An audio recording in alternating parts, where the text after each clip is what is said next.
नमस्कार दोस्तों, ocean network में आपका स्वागत है। मैं हूं ओमकार चौधरी। फरवरी 2020 में दिल्ली में जो दंगे हुए थे, उसमें आम आदमी पार्टी के एक पार्षद ताहिर हुसैन का नाम आया था। उसे गिरफ्तार किया गया था। उसके घर से दंगे का पूरा साजो सामान और सबूत मिले थे। और अभी हाल में जहांगीरपुरी में जो कुछ हुआ था, शोभा यात्रा पर जो पत्थरबाजी हुई थी, जो दंगा कराने की कोशिश हुई थी, आगजनी हुई थी, उसमें भी आम आदमी पार्टी से जुड़े हुए अंसार का नाम सामने आया था। उसको गिरफ्तार किया गया था। और अब जो दिल्ली में नगर निगम के जो अलग-अलग हिस्से हैं, दक्षिण नगर निगम है, पूर्वी नगर निगम है, दक्षिण पूर्व एरिया है, जहाँ-जहाँ इस समय अतिक्रमण हटाए जा रहे हैं, अवैध कब्जों पर बुलडोजर चलाए जा रहे हैं, वहाँ हम ये देख रहे हैं कि जहाँ-जहाँ मुस्लिम इलाकों में ये बुलडोजर जा रहे हैं और नगर निगम की टीमें जा रही हैं, पुलिस फोर्स जा रही है, वहाँ उनका विरोध किया जा रहा है। बुलडोजर को उन इलाकों में घुसने नहीं दिया जा रहा है। कई इलाकों में महिलाओं को आगे कर दिया गया। कुछ जगहों पर ओखला से जो आम आदमी पार्टी के बदनाम एमएलए अमानतुल्लाह खान हैं, वो भी बुलडोजर के सामने जाकर के खड़े हो गए और उन्होंने इस तरह के बहाने बनाने की कोशिश की कि वो लोग खुद ही अवैध कब्जे या अतिक्रमण हटाने को तैयार हैं, तो नगर निगम बुलडोजर ला कर के वहाँ मुसलमानों में दहशत का वातावरण बनाने की कोशिश क्यों कर रहा है। यानी इस पूरे ड्राइव को एक कम्युनल रंग देने की कोशिश की जा रही है आम आदमी पार्टी की तरफ से। और कुछ जगहों पर कांग्रेस के भी कुछ कार्यकर्ता अतिक्रमण हटाओ अभियान को रोकने की कोशिश करते हुए देखे गए हैं। लेकिन बृहस्पतिवार को अमानतुल्लाह खान और उनके कुछ साथियों पर विरोध करना, सरकारी काम में बाधा डालना, धरना देकर के बैठना, पत्थरबाजी के लिए जो वहाँ के जो युवक थे, उन्होंने जिस तरीके से उस मौके का फ़ायदा उठाया और पत्थरबाजी की, उसके आरोप में और दंगा कराने के आरोप में अमानतुल्लाह खान को गिरफ्तार कर लिया गया। जो ईशा पांडे हैं, डीसीपी दक्षिण पूर्व जिले की, उन्होंने ये बताया कि इन पर दंगा भड़काने और सरकारी काम में बाधा पहुंचाने का मुकदमा कायम किया गया है। ये एरिया कालिंदी कुंज इलाके का है, जहां ये ड्राइव चल रहा था मदनपुर खादर में। ये अचानक वहां पहुंचे। इन्होंने उस जगह जाने की कोशिश की जहां से अतिक्रमण और अवैध कब्जे हटाए जा रहे थे। वहां कई मंजिला 3 बिल्डिंगों को भी गिराया गया है। पहली जो 2 बिल्डिंग गिराई गई, एक 3 मंजिला थी, एक 5 मंजिला थी, तब तक कुछ नहीं हुआ। लेकिन जैसे ही तीसरी बिल्डिंग को गिराने की कार्रवाई शुरू हुई, तब वहाँ पत्थरबाजी शुरू कर दी गई, विरोध प्रदर्शन शुरू कर दिए गए।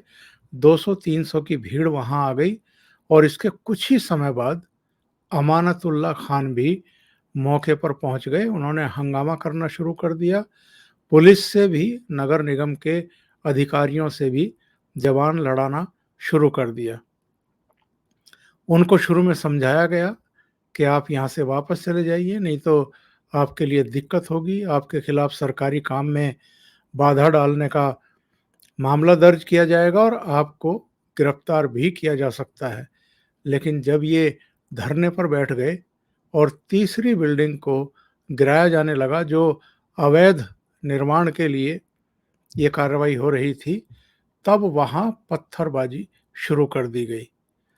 तो पुलिस बल को लाठीचार्ज करना पड़ा, जिसमें कई लोग घायल हुए। अमानतुल्लाह खान और उनके कुछ साथियों को हिरासत में ले लिया गया।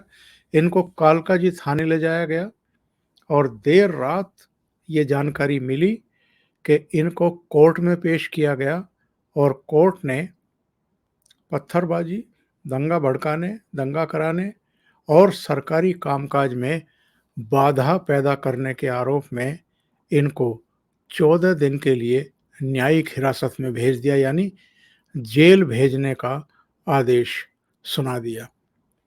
आज दिल्ली में 4 अलग-अलग क्षेत्रों में करीब-करीब 10 जगहों पर अतिक्रमण हटाए गए, अवैध कब्जों पर बुलडोजर चलाए गए। कहीं कोई विरोध नहीं हुआ। खास तौर से जो हिंदुओं के इलाके हैं, वहाँ कहीं से भी कोई विरोध नहीं हुआ। एक आध जगह कुछ चीज़ों को लेकर के लोगों ने ऐतराज़ किए, लेकिन आम तौर पर वैसे विरोध नहीं हुए जैसा जहांगीरपुरी में विरोध किया गया। वहाँ भी बुलडोज़र के सामने भीड़ आ गई थी, मुसलमान लेडीज़ भी आ गई थी। इसी तरीके से जब 9 मई को शाहीन बाग में ये ड्राइव चलाया गया, तो वहाँ भी बुलडोज़र को आगे नहीं बढ़ने दिया गया।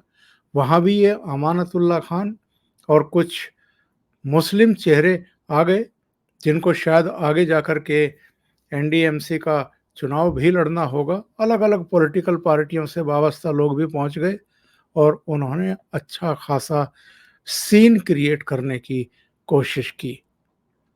नतीजतन शाहीन बाग में बुलडोज़र नहीं चल पाया, वहाँ से वापस लौट गया। लेकिन जो बाकी के इलाके थे, वहाँ जाकर के उसने अपना काम किया। उस दिन भी नगर निगम के अधिकारियों ने सरकारी कामकाज में बाधा डालने का मामला अमानतुल्लाह खान के खिलाफ दर्ज करवाया था। पूर्वी नगर निगम में आज जिन इलाकों में ये ड्राइव चला है, उनमें दिलशाद गार्डन है, उनमें दल्लूपुरा है, गीता कॉलोनी है, कांति नगर है, कृष्णा नगर है, विश्वास नगर में भी चला है, न्यू अशोक नगर में भी ये अभियान चला है। और दक्षिणी नगर निगम ने मदनपुर खादर में जो ड्राइव चलाया, शुरुआत उसने कंचन कुंज से की थी। एक 3 मंजिला इमारत को गिराया। साल भर पहले ये इमारत बनी थी।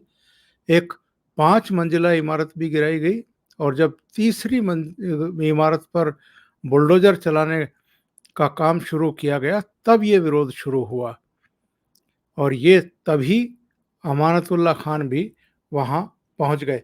इनको करीब 200 मीटर पहले पुलिस ने रोका, इनको मना किया।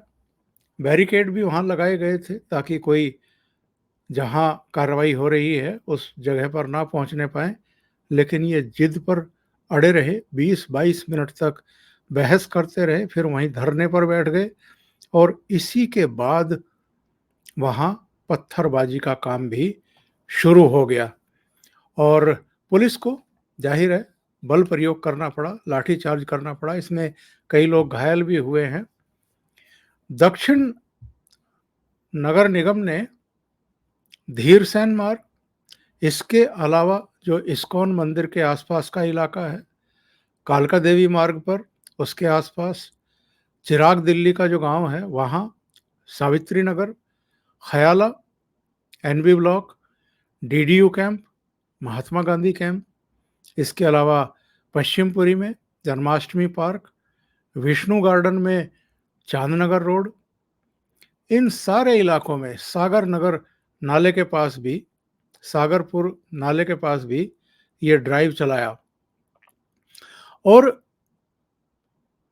जो दिसंबर 2019 से 24 मार्च 2020 तक शाहीन बाग में जो आंदोलन चला था, सड़क रोक करके सीएए के खिलाफ जो वहाँ पर धरना प्रदर्शन चलाया गया था, उस समय पर्दे के पीछे से बहुत सारे लोग भूमिका निभा रहे थे। जानकारी तो ये मिल रही है कि इन सज्जन की भी भूमिका थी और कई और दूसरे चेहरे थे, कई और पॉलिटिकल पार्टियां थी जो मोदी सरकार को बदनाम करने के लिए शाहीन बाग के इस व्यस्त रोड को, जो दक्षिण दिल्ली से नोएडा को मिलाती है, वहाँ पर टेंट गाड़ करके करीब-करीब 3 महीने, बल्कि सवा 3 महीने तक वहाँ पर धरना किया गया था, धरना चलाया गया था। याद होगा आपको, सुप्रीम कोर्ट ने भी एक कमेटी बनाई थी, वार्ताकार कमेटी बनाई थी कि इन लोगों से बातचीत करके धरना हटाया जाए, लेकिन नहीं हटाया गया। जहांगीरपुरी में तो जब ड्राइव चलाया गया तो सुप्रीम कोर्ट ने ही उस पर रोक लगा दी अगले आदेश तक।